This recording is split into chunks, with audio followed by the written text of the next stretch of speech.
Hello everyone, आपके अपने YouTube channel exam warrior classes में आप सभी का स्वागत है। आज है 21 मई के जितने भी इम्पोर्टेंट कट क्वेश्चन बनते हैं आज हम उस पर डिस्कस करेंगे। सभी से पहले अपील है कि अपने अपने दोस्तों में शेयर कर दें जिससे सभी लोग इस वीडियो को देख सकें, ज़्यादा से ज़्यादा लोग इस वीडियो को देखें। शुरू करते हैं हम। आज का पहला है, किस संस्था ने कोविड-19 का मुकाबला करने के लिए मोबाइल इंडोर कीटनाशक स्प्रेयर विकसित किया है? तो अभी हाल ही में केंद्रीय मैकेनिकल इंजीनियरिंग अनुसंधान संस्थान ने इसे विकसित किया है। अब इसने विकसित किया है तो ये है CSIR, केंद्रीय मैकेनिक इंजीनियरिंग अनुसंधान संस्थान CMERI।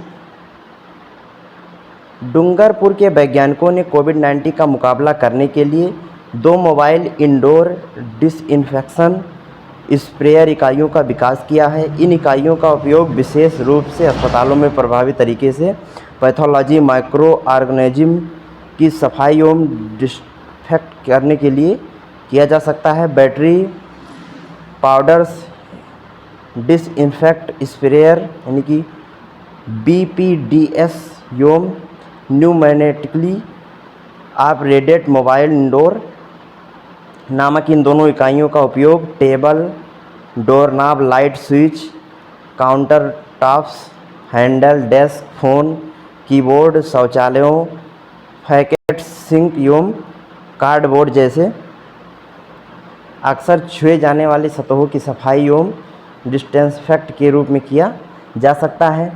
इन कीटनाशक इकाइयों के आंतरायी जो उपयोग हैं, इनके बीच कोरोना वायरस से संक्रमित को जोखिम को कम करने के लिए यह किया जा सकता है। तो अगला है, किस शिप बिल्डर ने भारतीय नौसेना लैंडिंग क्राफ्ट यूटिलिटी यानी कि INLCU 57 युद्धपोत का निर्माण किया है? तो यह जो है गार्डन रीच शिप बिल्डर्स एवं इंजीनियरिंग लिमिटेड ने इसे विकसित किया है।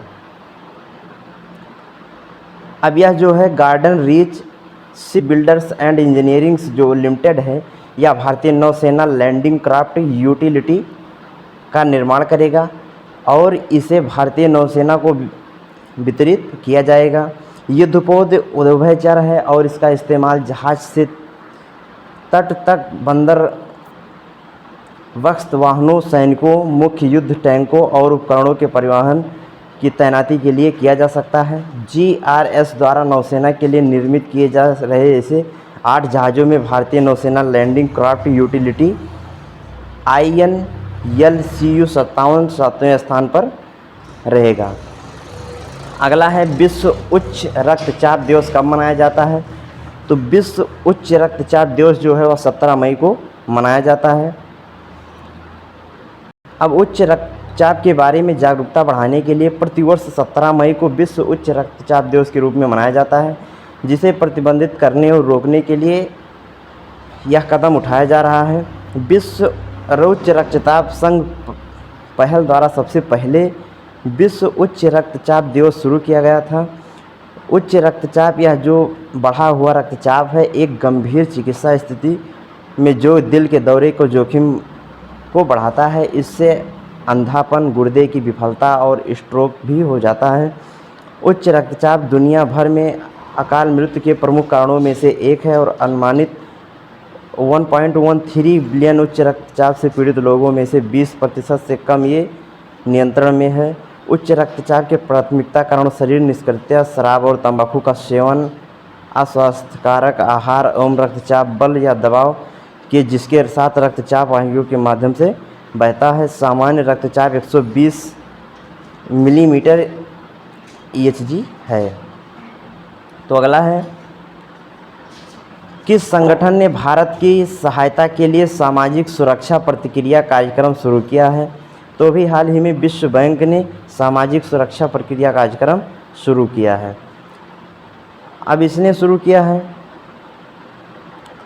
तो जो विश्व बैंक है यह भारत की सहायता के लिए सामाजिक सुरक्षा प्रतिक्रिया कार्यक्रम शुरू किया है। कार्यक्रम के तहत विश्व बैंक ने भारतीय कोविड-19 सामाजिक संरक्षण प्रक्रिया प्रोत्साहन के लिए $1 मिलियन की स्वीकृति दी है, जो भारत के प्रयासों में सहायता करेगा। विश्व बैंक ने आपातकालीन कोविड-19 प्रतिक्रिया के लिए कुल $2 बिलियन का आश्वासन दिया था। विश्व बैंक द्वारा नए समर्थन को 2 चरणों में वित्त पोषित किया जाएगा। एक वित्त वर्ष 2020 के लिए $750 मिलियन का तत्काल आवंटन होगा और दूसरा जो है वह $225 मिलियन का दूसरा भाग वित्तीय वर्ष 2021 के लिए उपलब्ध कराया जाएगा। प्रधानमंत्री श्री नरेंद्र मोदी द्वारा प्रकट किए गए आर्थिक प्रोत्साहन पैकेज की प्रशंसा विश्व बैंक के प्रमुख जुनैद अहमद ने प्रतिबद्धता के रूप में की है। सामाजिक सुरक्षा प्रतिक्रिया कार्यक्रम के पहले चरण को प्रधानमंत्री गरीब कल्याण योजना के माध्यम से पूरे देश में लागू किया जाएगा। अगला है, किस देश ने बंगाल की खाड़ी में चक्रवाती तूफानी को अम्फान नाम दिया है? अभी हाल ही में यानी कि कल जो है टकराया है यह तूफान, जिसका नाम अम्फान है। इसे याद रखना वेरी इम्पॉर्टेंट है। तूफान का नाम जो है वह अम्फान है और यह इस नाम को कौन सा देश इस नाम को दिया है? तो थाईलैंड ने इस तूफान का नाम अम्फान थाईलैंड ने दिया है, तो इसे याद रखना है। अब यह जो चक्रवात है, यह चक्रवाती तूफान को अम्फान नाम थाईलैंड द्वारा प्रदान किया गया है। चक्रवाती तूफान अम्फान का जिसका उच्चारण उमपुन के रूप में किया जाता है, बंगाल की खाड़ी में एक बेहद भयंकर चक्रवाती तूफान है जो उड़ीसा और पश्चिम बंगाल को टक्कर देगा। भारत और मौसम विज्ञान विभाग IMD ने राज्यों को चेतावनी दी है कि उष्णकटिबंधीय चक्रवातियों का नामकरण उनकी वार्षिक बैठक में महासागर बेसिन के लिए जिम्मेदार उष्णकटिबंधीय चक्रवाती क्षेत्रीय निकाय के नियमों के आधार पर किया जाता है। उष्णकटिबंधीय चक्रवात क्षेत्रीय निकाय संख्या में 5 हैं और इनमें शामिल है, पहला जो है वह ESCAP है, WMO आंधी समिति है पहला जो है, और दूसरा है उष्णकटिबंधीय चक्रवातों पर WMO है जो कि ESPS पैनल है। तीसरा है RA उष्णकटिबंधीय चक्रवाती समिति है। चौथा जो है वह RA4 तूफान समिति है।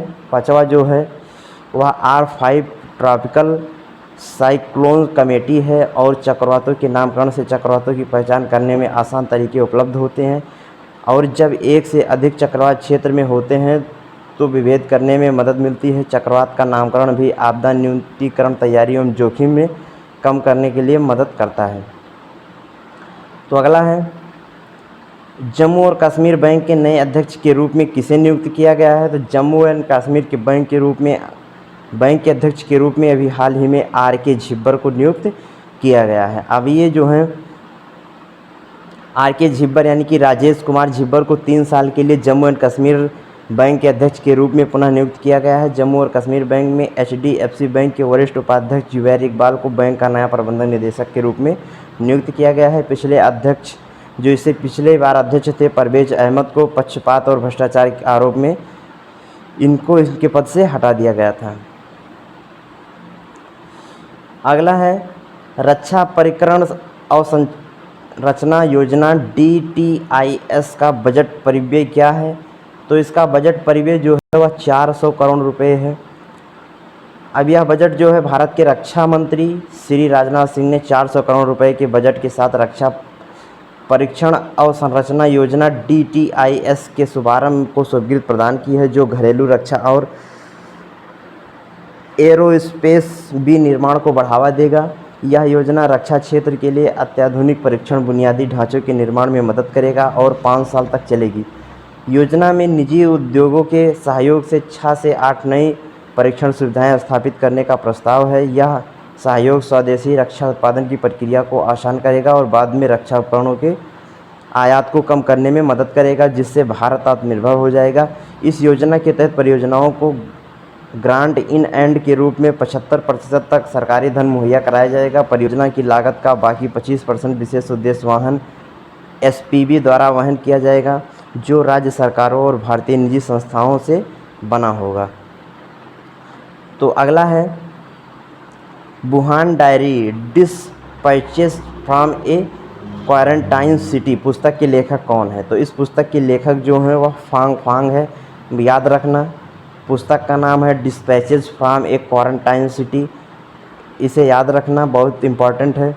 इसके लेखक कौन है? फांग। आसान भी है। अब यह जो Wuhan diary dispatches from A quarantine city पुस्तक को फोंग फोंग द्वारा लिखा गया है। पुस्तक चीनी लेखक द्वारा ऑनलाइन डायरी प्रतिलिपियों एवं सोशल मीडिया पोस्ट का एक संकलन है।